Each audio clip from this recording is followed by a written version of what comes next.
Hey everyone, this will be a special presentation, something a little bit different than my normal word games. I'm going to do a bit of a retrospective and a bit of a preview of where I think I see the channel going, but I also want your input on where you think the channel should be going, what kind of games I should play if I do something other than word games, if you'd be into that kind of stuff. But I guess we can look at the stats to see what is indicated, what's working, what's not working. 500 subscribers is a great place to sort of look back on that and reflect and see if I'm doing something right, what I'm doing wrong. So let's take a look here. All right, so we're up to 501 subscribers as of Thursday at 3 o'clock p.m.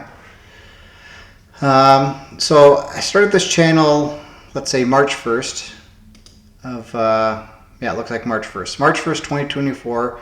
In the first year, or 10 months, I got 206 subscribers. So that's great. We're almost through 9 months of 2025. And we're at 501 as of today. So let's say went to the end of the month, 501, that's 9 months. So I went up 290 in 9 months. Previously I had 201 in 10 months. So, but I will say probably from the start, I got off to probably a better position to begin with than most people when they started channel, because I had a bunch of people from Art's channel that came and supported me right away. So, already 2 months in, I was at, 63 subscribers.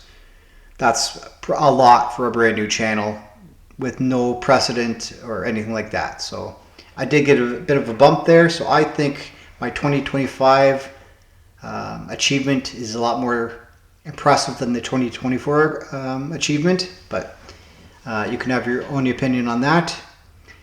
Okay, so let's look at a couple other stats here. See what's working, see what's not, see why things are working, what's not working, all that kind of stuff. So I'll go over to audience here. Content and overview are what they are.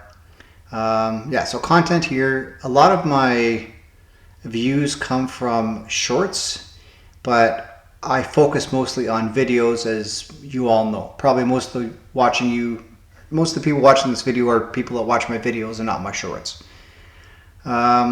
There's a 19% amount of people that watch both shorts and videos. Some people watch videos only, about a third, and then about half watch just shorts.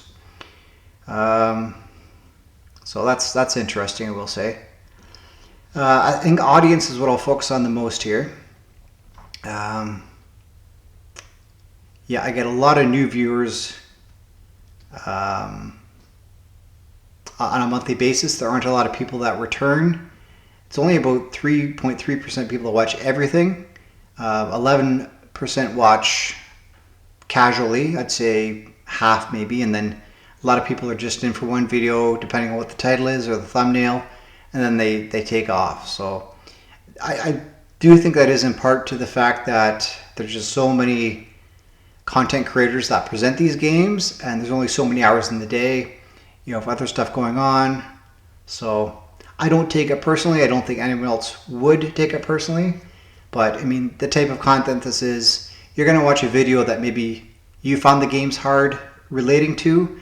If it's one of those really, really easy days, maybe you'll watch your favorite creator and not the 5 or 6 other ones to see if they failed or had a tough time. I get that. That makes sense. And I realize I'm probably not anybody's first choice of creator, because I started so much later than everyone else. Everyone had established their go-to watch person, and unless they started when I started on YouTube playing the games and watching videos, I might not have been their first option. So as I said in my video earlier today, I'm very, very happy with anybody that watches my content. It's more than I could have ever hoped for. So so most people watch me on their phone. I'd say 45%. Computer is 35%. TV and then tablet are lower. So that's cool. Most of my viewership are male. 80% are. The majority of my viewers are between the ages of 25 and 34, but 35 and 44, which is kind of the age range I am, are about 20%. So I think it's pretty even split based on probably who accesses YouTube over the general population. So maybe I'm just good for everybody. Who knows? The top country that watches me is the US, and then Canada, and then UK, which makes sense. They're probably the ones that play the games the most. Australia and Germany, I think is pretty cool. Yeah, there's some interesting ones here for sure. New Zealand, Norway. They watch a lot of my content actually. Might not make up a lot of the views, but they actually watch the videos that they, this person in New Zealand, the person in Norway watched almost 9 and 8 minutes of my video. So that's a lot higher than the average, which is cool. Yeah. So most people don't look at closed captioning, but that's okay. All right, and then the last thing I want to look at quickly here is the advanced mode. Okay, so it seems to me that the shorts, of course, get the most views, but there's certain games that maybe are more popular than others, shorts-wise, and then there's some that just flop. So I don't understand how, for example, Letterboxd gets so much viewer count when it's not really that popular of a game, but maybe because nobody else plays it, they want to see somebody else play it. So I'm sort of wavering on making that a regular short, but I'm not so sure. Okay, so with that all said, let's get the actual content of the games I play. So I do produce 2 videos. It would be a lot easier for me just to do 1 video, but it would be really, really long. Because at that point, if I put out that video, that's going to be the one that's promoted by YouTube all day, every day. So having 2 kind of splits it up. They kind of battle with each other. They don't allow the other one to be as promoted as they probably should be. So I'm thinking I might cut some games from the Amazing Word Game video. The main video, I don't think I can cut anything from. They're all solid. They're all good. But I'm thinking potentially the Hang 5 comes over to the main video, or to the only video, and then the Clever Goat games. Letterboxd, I don't see anybody talking about that really. I know there's a couple of people that watch it, but I think that could probably be a short. Or not Letterboxd, Letterloop. And then nobody talks about Bracket City, and there's only a couple of people that talk about Knuckle, but I think Knuckle could be a short too.